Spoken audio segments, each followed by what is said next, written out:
Thanks for having me. It's nice to be out here. I've actually never been to Tri-Cities, so this is kind of my first trip out, and so it's really fun for me. Is everyone surviving the polar vortex so far?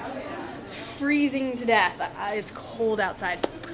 So I kind of wanted to start out with a story that I sort of used to tie Converged media together. So about 6 months ago, I was working in my office and I received a phone call. And it was started as a typical call. A medium-sized business was asking for information about our services. So I started talking to the owner and asked my usual questions about the business, their services, their goals, their customers, and I started to explore their site while I was still on the phone with him. I like to multitask. And the site wasn't perfect, but most things were done really well. I was really impressed. There were very few things I wanted to change. And then I started to Google them.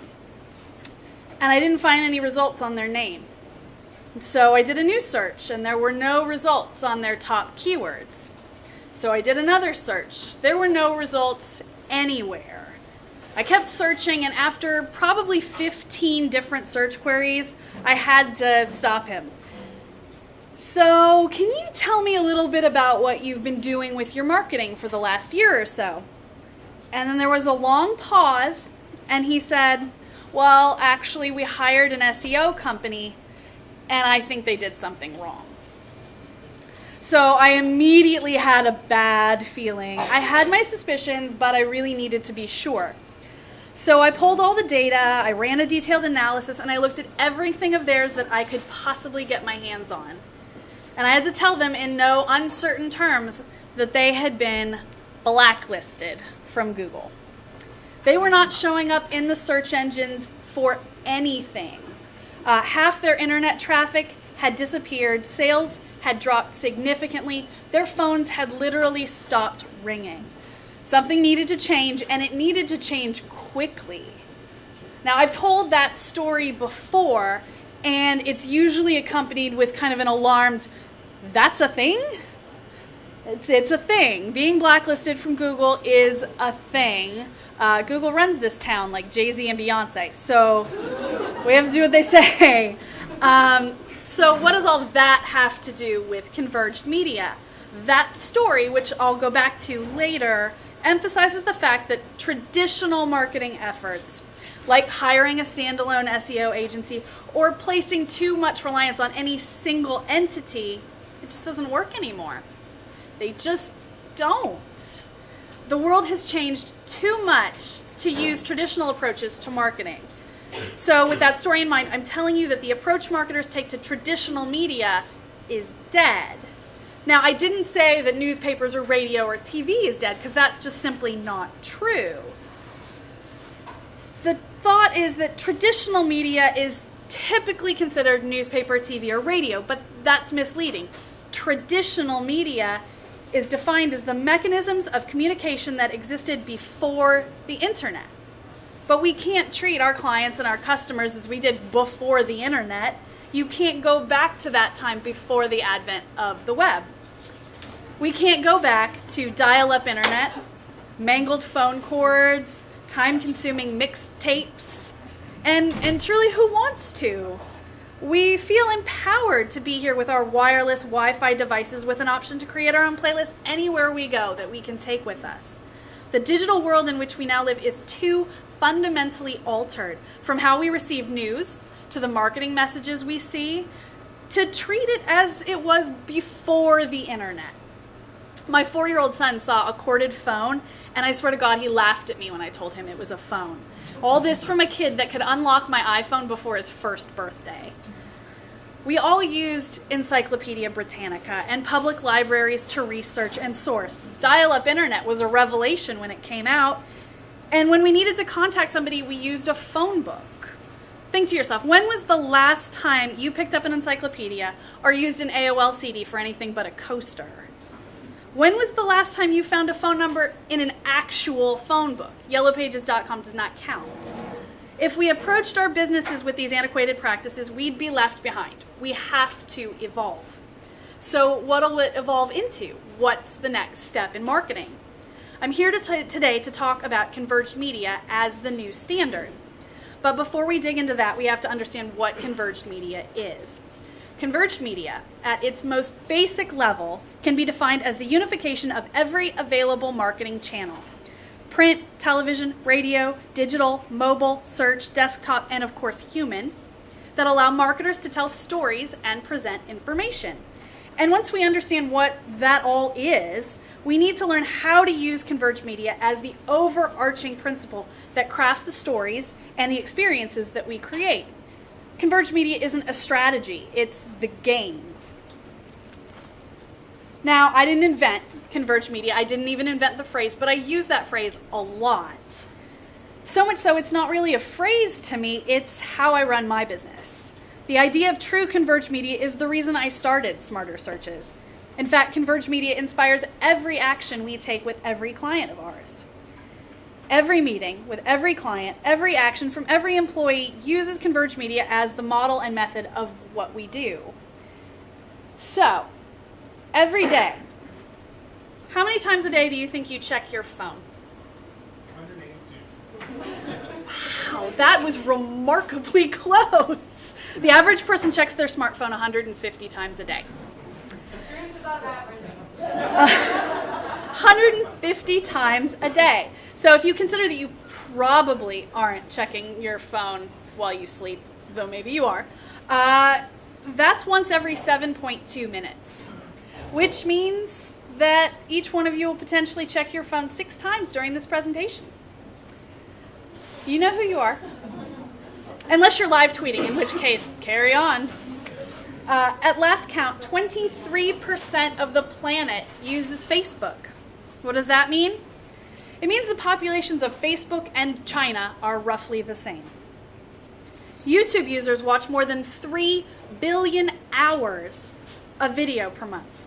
100 hours of video are uploaded to YouTube every minute. What does that mean?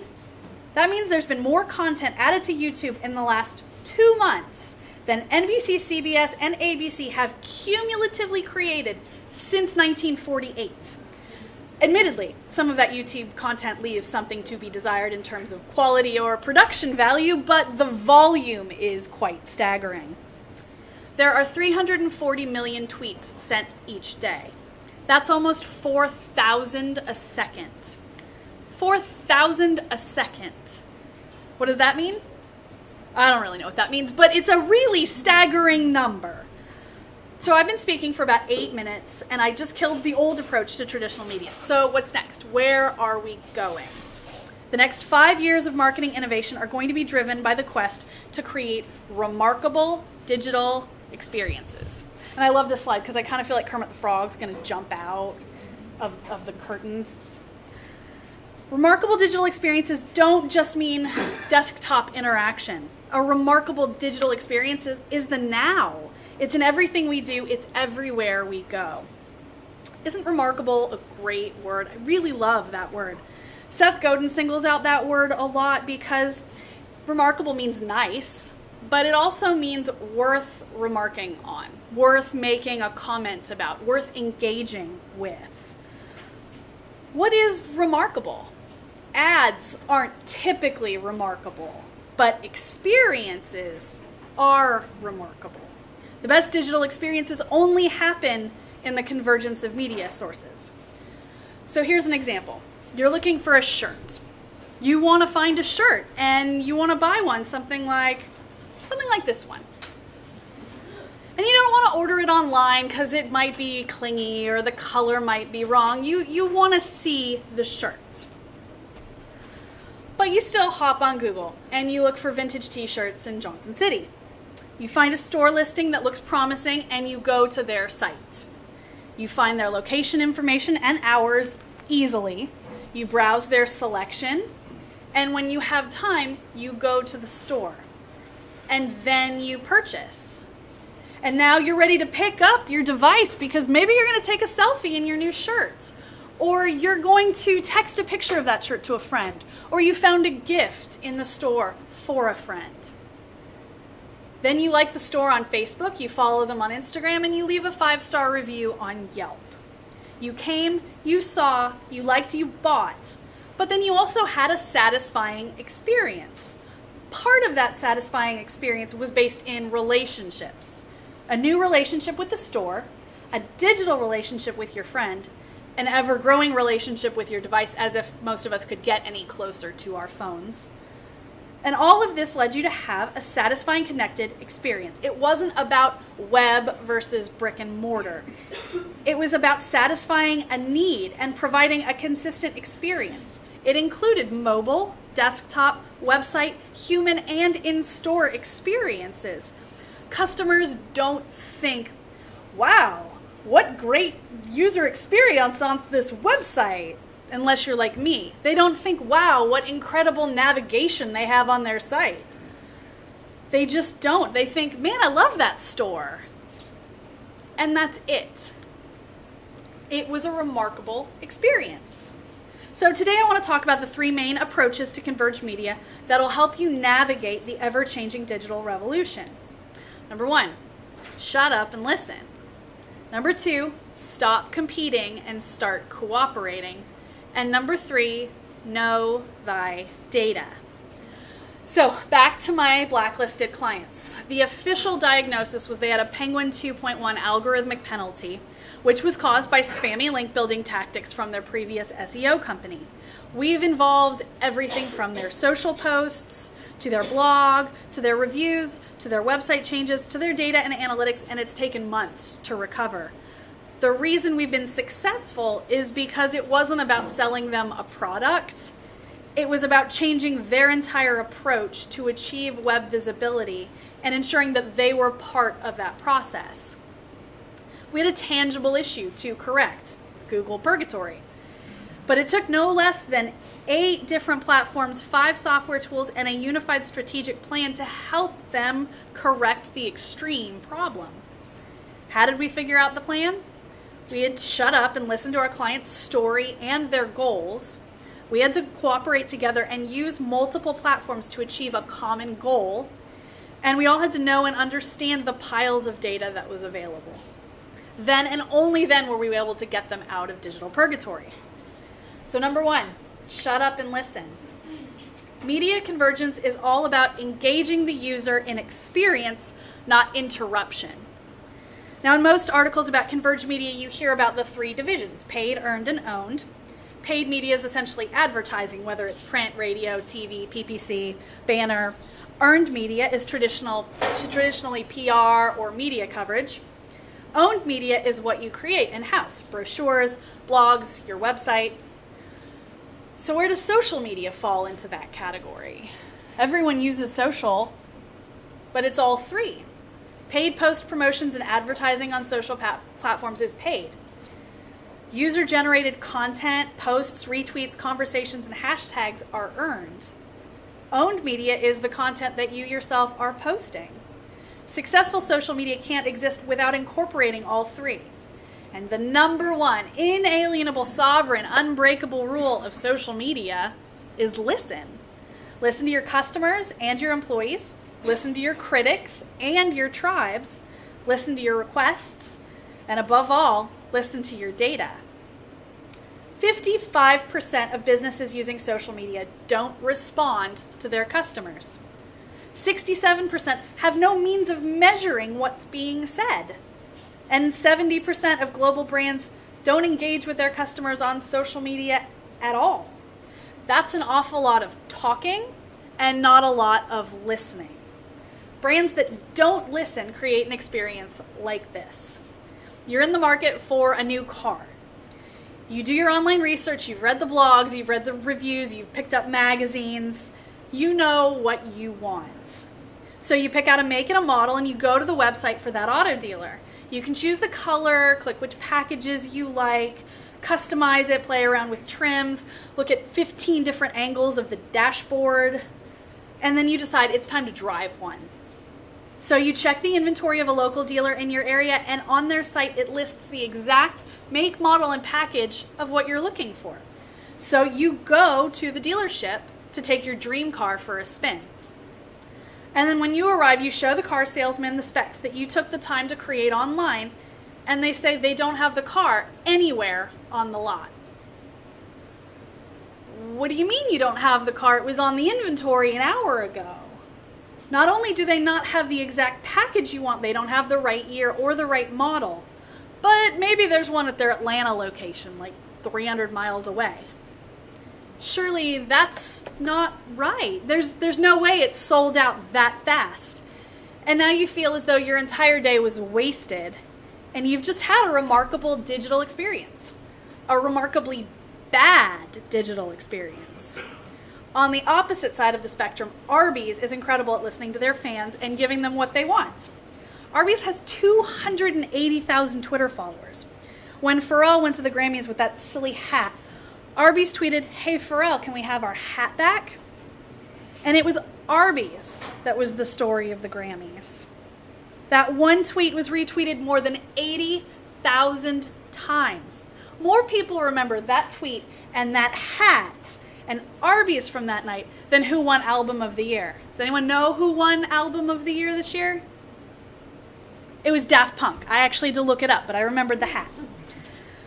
Later, after the incredible positive press that Arby's received for being cutting edge and irreverent and funny, they used that knowing they were earning fans from that.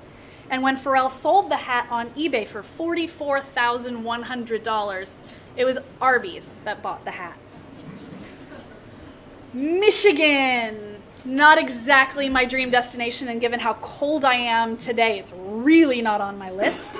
But has anyone checked out the Michigan Tourism Board's Instagram feed? It's incredible! And it's entirely made up of user-generated content. And they promote it with hashtags, repostings, and some really amazing pictures. And it almost makes me want to go to Michigan. Almost. But Michigan is listening to its constituents and using that. General Mills makes a lot of cereal. Like most moms, I don't want my kids to eat a ton of sugar. Lord knows they don't need that. But you'd think General Mills would get tons of requests that reflect that. But they started listening to their customers and going through what their requests were, and the results were somewhat surprising. The top concern had nothing to do with sugar and was all about animal byproducts, especially those containing pork. So General Mills adjusted its recipes to ensure that its products accommodated the strict diets of its Jewish, Muslim, vegan, and strictest of all, soccer mom diets. The company also identified that people were clamoring for gluten-free products. And so when they delivered a new gluten-free Chex, General Mills experienced a 30% increase in sales in that time because they listened. Savvy marketers understand that remarkable experiences enhance our lives. Brands, companies, agencies, my kids, they all need to focus on listening. As marketers, we have to accept that maybe sometimes our customers know what they want. And when you listen to what kind of experience, what kind of content, and what kind of message your customers actually want, you meet their needs. You create an experience that transcends ROI, KPI, and all those buzzwords that we really love to use. Listening to your customer goes beyond the social examples that I listed before. Listening to your customer involves thinking about what's going to make a great, authentic experience for them, and then delivering on that unspoken promise. When you look on the web, if you say you have something in store, you better have it in the store. What's the number one thing you want when you go to a restaurant website? The menu! It's the menu! But according to a 2012 study, 40% of independent restaurants did not have a menu on their website. But in most cases, that's the only thing you want when you go to a restaurant's website. And in that same study, 95% of the restaurants surveyed did not have mobile-friendly sites. And yet 81% of consumers use mobile devices to search for restaurants. That's really bad listening. So, are you listening? Number 2, stop competing and start cooperating. When I worked for Dave Ramsey, we had a PR department, a web team, an email team, a web content team, a print content team, a graphic design team, which was segmented between print and digital, and that doesn't even include everybody involved with the TV and radio shows. That's at minimum 6 different departments, and it probably wouldn't surprise too many people in the room that when I was running his SEO and pay-per-click programs, we didn't once coordinate with PR.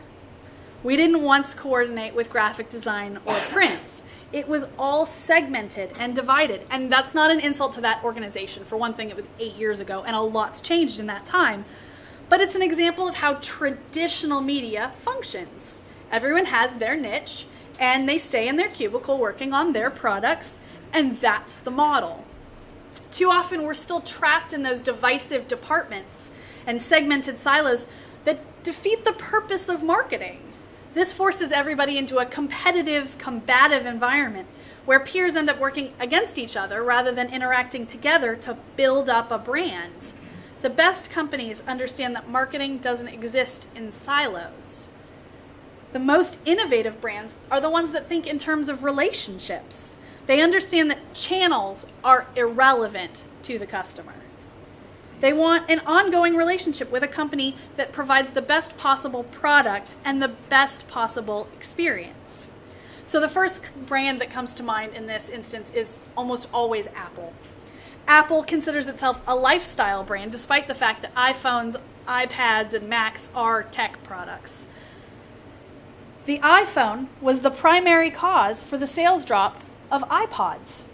But Apple didn't scrap the iPod. Instead, Steve Jobs encouraged participation and sharing of technical and design information between all his teams. Why? Because it led to a better product and a better experience for the Apple customer. Most of us have had some iteration of an iPod. Many of us used to have some iteration of a Sony Walkman. I know I did. Well, I didn't. I actually stole it from my brother. The bright yellow with the Sony Walkman with the over-the-ear headphones. So it stands to reason that Sony should have been the one that was the first to the party for the iPod market, but we all know that they weren't. Stop competing and start cooperating. Now, to stay on the Apple train, I own an iPad, like many people. Around our house, it's known as the greatest babysitter in the history of mankind. But my kids, who are 2 and 4, don't always see eye to eye on what they want to watch. When they refuse to cooperate, what do you think happens? The iPad becomes mine. When they don't cooperate, they both lose. Cooperation leads to success. After all, success doesn't happen alone. Mobile apps, email messages, brick and mortar store services, websites, internet searchability, social media messages, they all translate together into experiences. Our job is to understand how each interaction works with a customer and then how those messages tie together. Stop competing and start cooperating. Avengers, assemble. Hear me out. Let's all be like Marvel superheroes in the Marvel Cinematic Universe. We all know in movie land that the Avengers assemble to make the largest on-screen superhero presence in history. And yes, part of that storyline in the movie is about stop competing and start cooperating. But that's fiction. What about the reality? What about Marvel as a company? I'd say they've been pretty successful, right? $7 billion in box office, spread out over 10 movies, and at last count, they have at least 7 more in various stages of production. And when I last looked, it was considerably more than that because there's 29 superhero movies slated to come out before 2020. Joe Russo, one of the directors of Captain America Winter Soldier, has said, Marvel has been so successful because it's had such a clear plan that everything is interconnected and they're building emotional capital with each movie that you can then trade off of in the next film. Experiences. What they're creating are experiences, not just movies. People continue to sit in the theater after the completion of a 2.5 hour movie, patiently waiting through thousands of names in the credits, just to see the Marvel teaser that's going to go at the end and tie into the next summer's big Marvel blockbuster. And it uses story components to build off the movie you just saw. And now every person that's working on any Marvel project is automatically cooperating with everyone else, because as each piece is one of the whole, they know that they're creating a better product together than they would separately. This degree of cooperation is unprecedented in business and especially in Hollywood. But as a result, the Marvel Cinematic Universe is the second largest grossing film franchise of all time. They're still behind Harry Potter, but not for much longer. Creativity is amplified by the strength of combined and connected effort. So are you looking at the big picture? Number 3, know thy data. Got a few more Star Trek fans that get the reference. I never know. Every now and then that doesn't play well. 60 years ago in marketing and advertising, all that was available to marketers was basic traditional media. Data was scarce. Trying to get your message out at scale was the goal, but it was hard. The guys on Mad Men didn't have Google Analytics. Heck, they didn't even have the internet. We all know that data is important. It's just that too often we don't really know what to do with it. Traditional media has largely been dictated by assumptions of basic demographic information, like the Nielsen system. Market segmentation isn't black and white anymore. There's 50 shades of data. And it's changed the marketing game dramatically. Nowadays, everybody talks about big data. But I think the concept of big data is actually a lot like sex in high school. Everybody talks about it. Nobody really knows how to do it. Everybody thinks everyone else is doing it, and so they claim that they're doing it, and everyone who claims they're doing it claims that they're the best at it. But the truth is most people are just awkwardly fumbling through it, sometimes with pie. Social media has demonstrated that taste centers transcend traditional segmentation because people interact based on shared tastes, not just age, gender, or race. Data from social media and analytics allows us to target, segment, and infer more about a customer than ever before. So here's an example. I follow Search Engine Watch, Mashable, and Search Engine Land, so tech conferences like ClickZ, PubCon, and SMX are of interest to me. I'm a terrific target for retail accessories because I've liked Louis Vuitton, Jimmy Choo, and Nordstrom's. Marketers have a great shot of selling me foodie experiences because my social graph indicates that I've liked Anthony Bourdain, Top Chef, a ton of restaurants, and a whole lot of wine. Anything Aaron Sorkin does is of interest to me because I've listed West Wing as my favorite show and also liked The Social Network. I am susceptible to funny cat photos and anything animal related because I've liked Boo and Grumpy Cat and all of those other silly internet meme cats and the Humane Society, but that could also just mean that I spend way too much time on the internet. All that being said, these interests extend beyond my age, beyond my gender, beyond my race. People are more than that. We're business owners, we're parents, we're binge watchers of TV, foodies, marketers, cinephiles, concert goers, travelers, bookworms, online shoppers, makeup tutorial addicts, conservatives, liberals, every religion imaginable, and much, much more. We're people. And people are diverse. We are multi-layered communities of individuals that are dying for remarkable experiences. Now, I get a lot of questions from customers about remarketing because it's still sort of new and it can feel creepy. We're moving into a Minority Report world where psychographic targeting and advanced analytical modeling not only exist, but they're in use. And when they're used to their fullest, we know what our customers want and what they need, sometimes before they do. Wearables like Google Glass, Fitbits, and the Apple Watch are telling us how well we slept, how much we walk, what our weight is, what the weather's like outside. We aren't too far off from our phone sending us an alert like, "Hey Tom, you haven't bought new jeans in 365 days. Based on your purchasing trends, it's time for a new pair. your favorite brand has a sale and your size is available. That's a pretty relevant ad that transcends traditional demographics. But if we don't use the technology that's available to us, what does it matter? Having an analytics code on a site isn't enough. And as I tell our customers, you have to actually look at the data that we send to them.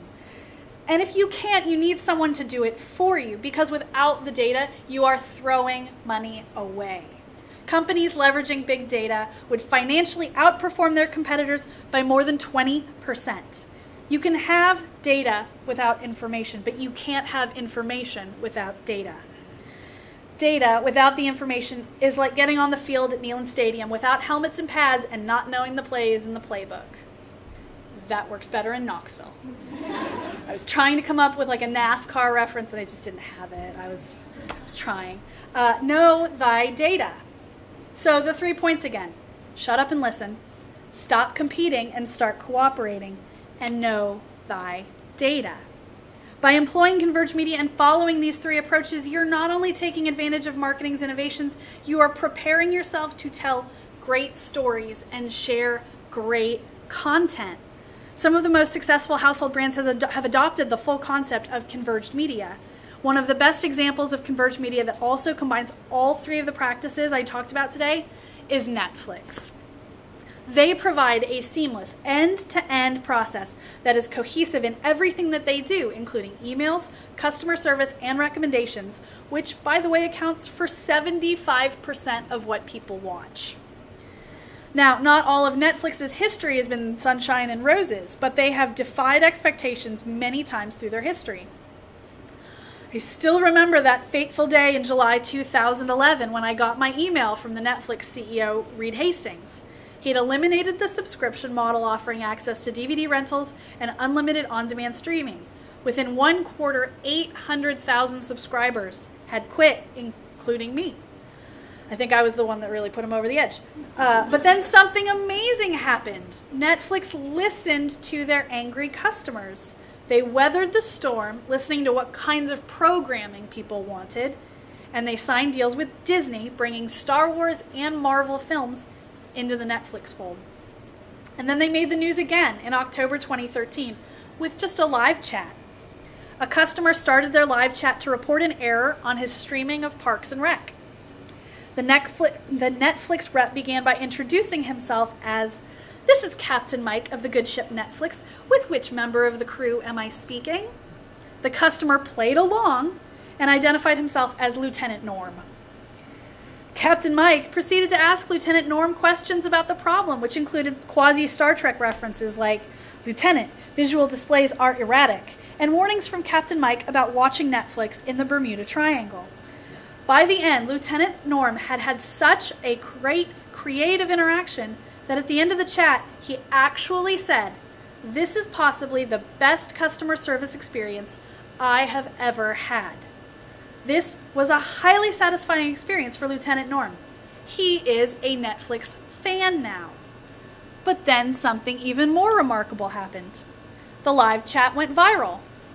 The screenshot of the live chat made the rounds through Reddit, BuzzFeed, Mashable, Huffington Post, and it matched up with everything the public likes about Netflix. A seamless experience.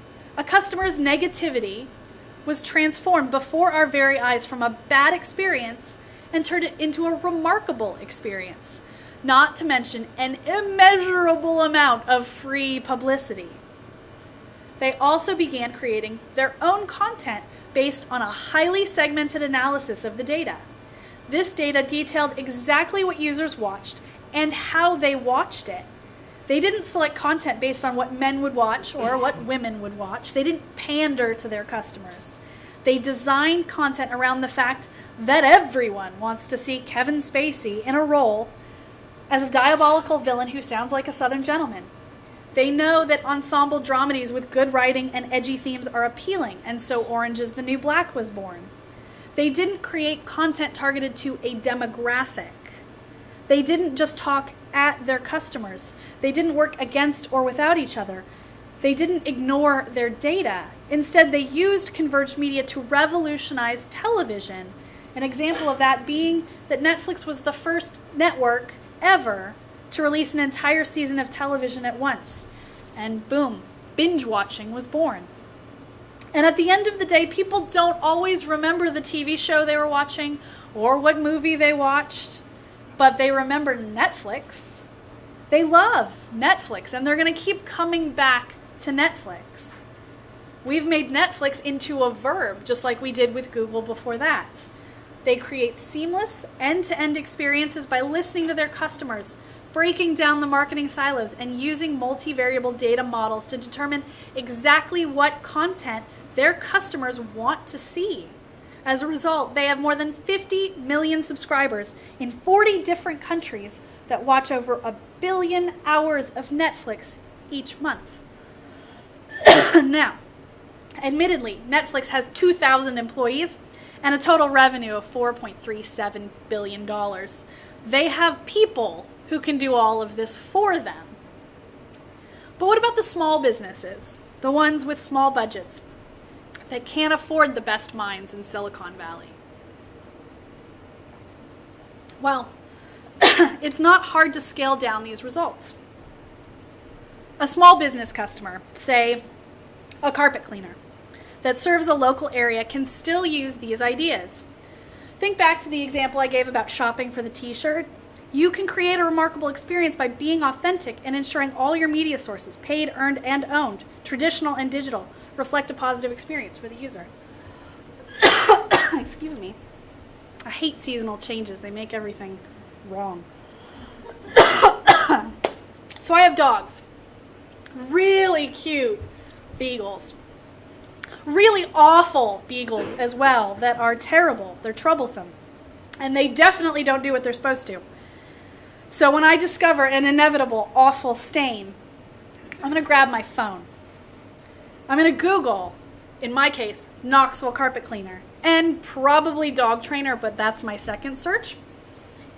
Then I find a good paid ad and a local search result for the same company in both places, along with 15 positive Google Plus reviews and a 4.9 average star rating. I go to their website. I see a nice, clean website with clear navigation and calls to action outlining their services, which makes it feel clean and tidy, subconsciously reminding me of how I want my carpets to look. So still on my phone, I click around and I see an online offer for a free stairway cleaning with any room cleaning and a nice little YouTube video with a before and after example of their work. I click call on their mobile-friendly site and talk to the customer service person who's friendly, welcoming, and mentions the online offer without me needing to mention it. She takes my information, asks about the room, and schedules me. When they come to my house as scheduled, on time and professionally dressed, they clean my carpet for the exact price I was quoted, and they do an exemplary job. They follow up a week later to make sure I'm happy and send me an email coupon for my next use. They send links to their social pages, which include tips on keeping my own carpet cleaner so I don't have to call them next time my dog does that. And then help me protect my hardwood floors. Now, if my dog decides he wants to relieve himself on the rug again, I know exactly who I'm calling. I don't need to search again. I've had a great, remarkable experience, and it went from mobile search to customer service to in-person to email to social media. And it wasn't done on a multi-million-dollar marketing budget. I can guarantee that this carpet cleaner who's been listening to their customers, creating a cohesive experience in their marketing and operations, and using data to streamline that system. That's how they're creating that remarkable experience. Now, once you're using the converged media model and creating remarkable experiences, what's next? The next step is to maintain a consistent relationship with your client. Engaging all these things simultaneously, especially for small to medium-sized businesses, can be complex and difficult to implement and even explain. Part of the reason is they just don't teach this in schools. Is it marketing? Is it statistics? Is it computer science? Is it psychology? The inability to classify this type of information, primarily because it's so new, has kept it out of schools and MBA programs. They don't teach this. So even the new generation, the kids that I'm calling kids, aren't learning this. But if we bring this type of information to the C-level, into the businesses, to our customers, that will change. Marketing can evolve. I'd like to finish up with 2 quotes. One from Seth Godin, who's arguably one of the most influential marketers of the last 20 years, and one from one of the greatest minds of the century. Godin implores us to innovate. How can you squander even one more day not taking advantage of the greatest shifts of our generation? How dare you settle for less when the world has made it so easy for you to be remarkable? Einstein, the consummate scientist, is a bit more succinct. If you always do what you always did, you will always get what you always got. Thank you, and think smarter.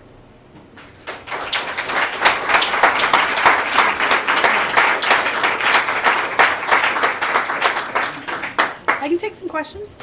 Questions? What services or tools are you using to gather and harvest your data? I always start with Google Analytics. It's free. So we try to cut as many corners as we kind of can. Always start with Google Analytics because it is nice and free. Then we try to compile from a couple of other different sources depending on what the overall goal is. Majestic SEO. I love Majestic. Great for backlinks. SpyFu is great for keyword data. Same thing, things like SEMrush and SEO Book. They're great for stuff like that. One thing that we always try to do is talk to the customer. Ask what their service reps or their salespeople are hearing and use that data because a lot of times that's forgotten. Even like the owners will forget to ask their salespeople, what kind of questions are you getting? And then there's a bunch of different tools. Moz has their own analytics. G-Shift Labs has their own analytics. But we try to go with as many free type services as possible and pass that on to our customers. There's some great PPC engines, things like Acquisio, WordStream, Marin. A lot of those can be enterprise level, but it just depending on what your needs are, you try to pick and choose what kind of works. Thank you. Any other questions? Okay.